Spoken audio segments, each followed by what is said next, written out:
We're about to dive into the world of multi-million-dollar watches. But forget about just telling time. We're going to use these incredible objects to decode a really powerful mindset, a totally different way of thinking about wealth, assets, and even opportunity. When you see a watch that costs more than a house, it's so easy to think it's all for show. But people who are actually in that world say that's the biggest misconception there is. So if it's not about flexing, then what is it about, right? Why on earth would someone own something that expensive? That's the big question we're going to unpack. And the answer, well, it reveals a completely different way of seeing the world. To really get this mindset, first we need to step into the super exclusive world where these watches exist, a world that you'll see has its own set of rules. Okay, so take a place called the Sapphire Syndicate. This isn't a store. You can't buy anything. It's a private gallery for a global equity group's collection. These are seen as assets, not products on a shelf. And that difference is absolutely crucial.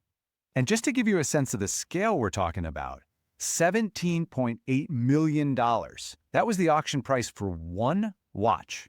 A single watch that used to belong to Paul Newman. At this level, it's pretty clear we're talking about more than just an accessory.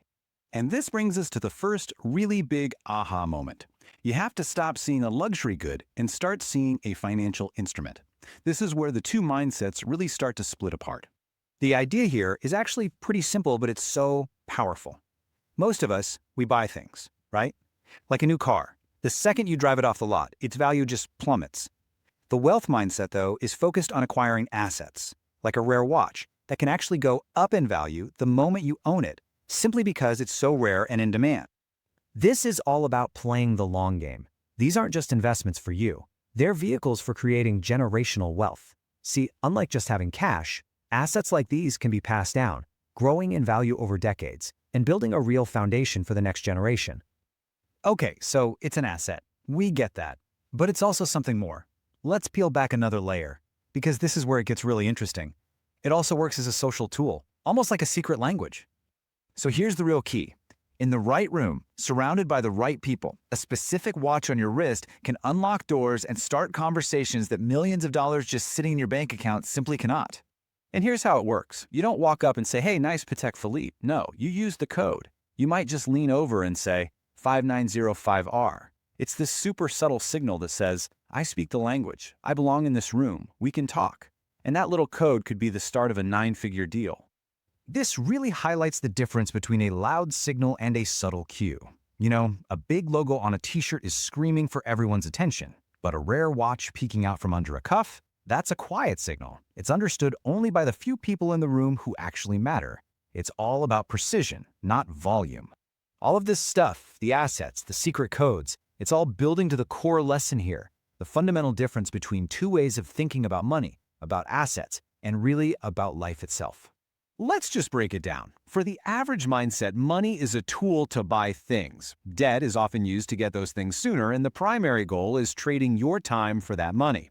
The wealth mindset completely flips that. Money is a tool to acquire assets. Debt is used as leverage to grow your wealth, and the goal is to park your money in things that are going to grow. The whole philosophy can be boiled down to this. The average person buys something that depreciates. I'm only going to acquire what will be worth more. It all comes down to asking one simple question before you buy anything. Will this be worth more tomorrow or less? Answering that question differently is the entire foundation. But here's the final twist, and honestly, it's the most important part of this whole thing. After all this talk of assets and codes, it turns out the real value isn't in the watch at all. It's in something, well, much more human. This is so fascinating. Imagine you're in a room where everyone can afford a $100,000 watch. Nobody is impressed by the price tag. But if you have a $1,500 watch and a powerful story behind it, a story about a struggle you overcame or a milestone you hit, that's what gets the entire table to lean in and say, "Tell me more." So what's truly valuable in that room? It's not the price tag. That's just a number. It's the story. Your story reveals your journey, your character, your resilience, and that is the real currency. And that's really the ultimate takeaway here. The watch, whether it's worth $1 million or just 1,000, is just the catalyst. It's the excuse to start the conversation that allows people to find the real value in each other. It was never really the point. So we're left with one final question. In this story, the watch was the thing that opened the door to opportunity. The real question we should be asking ourselves is, what's ours?